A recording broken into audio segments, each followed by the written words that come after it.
Hi, I'm Emma Hewitt. Music's all I've ever wanted to do. I've always been a singer from a very young age. I started off in rock bands and I also played some acoustic folk music, but now I've made the transition into electronic dance music, and that genre's been very, very kind to me, so I'm able to tour around the world and work with fantastic DJs and producers. For the last couple of years, I've been using the TC-Helicon VoiceLive 2 in all of my shows. I heard about the TC-Helicon when I was searching online to find something that was going to improve my live vocal sound. A lot of countries that I've been to, the sound engineers don't particularly know how to work with vocals, especially in clubs and things. So I needed to have something that would enable me to do the effects and to get a sound that was similar to what I can produce on record live in a club, especially in the places where they can't do your sound. The TC-Helicon has absolutely changed my life as far as live performances go. I don't have any variables now. I know that I can just tell the sound engineer, leave the desk flat, leave the EQ flat, and just let me do it, and it's just fantastic. And so many different singers in the electronic music industry have asked me how I do the sound because they can never replicate their own sound live. So I've been telling everybody about it as well and putting them onto it too. The most useful features for me with the Helicon have been the beautiful delays and the reverbs. Being a dance singer, I tend to sing a lot of high floaty vocals, so being able to tap in a nice long delay and just kick it on for those really high parts has just changed my performance so much. I'm not an overly technologically minded person, so I don't probably have any tips that other people using the Helicon may not have figured out for themselves. But in saying that, I'd have to say that is one of the bonuses of the Helicon, that somebody like me that's not a tech head in any way, shape or form can operate the TC-Helicon with no problems whatsoever. I never have any issues with it. It's so simple and so user-friendly that even I can use it, which is fantastic. My overall philosophy when it comes to creating music and performing live is to make the music sound as emotional as possible, and to try and move people with the music. For me, with the vocals, I always like to give a really good representation of your natural voice and just enhance that with beautiful reverbs and delays. I'm not big on affecting the voice in such a way that it doesn't sound like you anymore, so I'm much more of a fan of just taking your natural voice to a more beautiful place. With vocal melodies, I always find that the best ones are the ones that you don't really have to try too hard to find.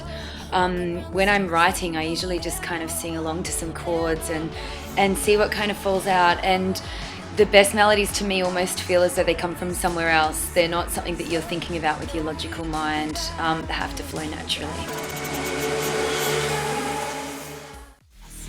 Pretty much everything inspires me to write a song. I'm inspired a lot by my own life and my own experiences. I'm a very nostalgic person, so I'm always looking back to times like when things seem to feel more and things seem to mean more. So I'm always looking back to my teenage years and thinking about what things were like then, and also looking towards the future and putting a sense of hope into the songs. I'm also inspired by a lot of the people around me and my friends and their experiences too. So a lot of my friends end up in songs. When it comes to singing, although there are a lot of artists out there that I admire and I'm inspired by, I'm kind of more inspired by feelings and emotions and experiences as well. So I try to very much channel those emotions and put them through in my singing. I absolutely can't live without vocal effects live now. I'd just die if I didn't have the Helicon now. Like I mentioned before, I love beautiful long delays with the high notes to make them float.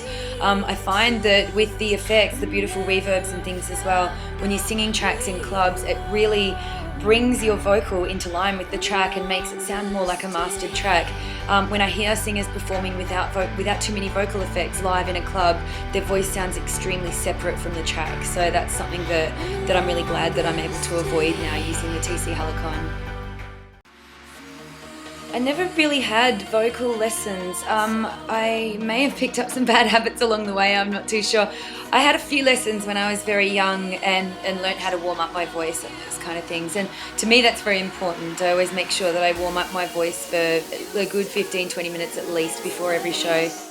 I started in a rock band, so for me, the first warm-ups I used to do were having a sip of whiskey to warm my voice up. And I don't know how well this actually works, but it seems to work a little bit. It seems to help, so I still do this sometimes too. But yeah, technically, I think it might do me good to have some lessons along the way at some point. But I like the way that people that haven't had lessons tend to keep their own personality in their voice, and they keep their own tone. So it's not something that I want to change, really. Very soon, on August the 3rd this year, the full version of my album's coming out, the double-sided disc with all the remixes, as well as the original versions and some acoustic versions and that too. We're also doing an album launch at the Exchange in LA on August the 3rd, so I'm really excited about that too. And for the rest of the year, I've got a couple more collaborations coming out with producers and DJs that I'm pretty excited by. And lots of touring. I'm just constantly touring all over the world at the moment, so the rest of the year is going to continue to be really busy, which is great.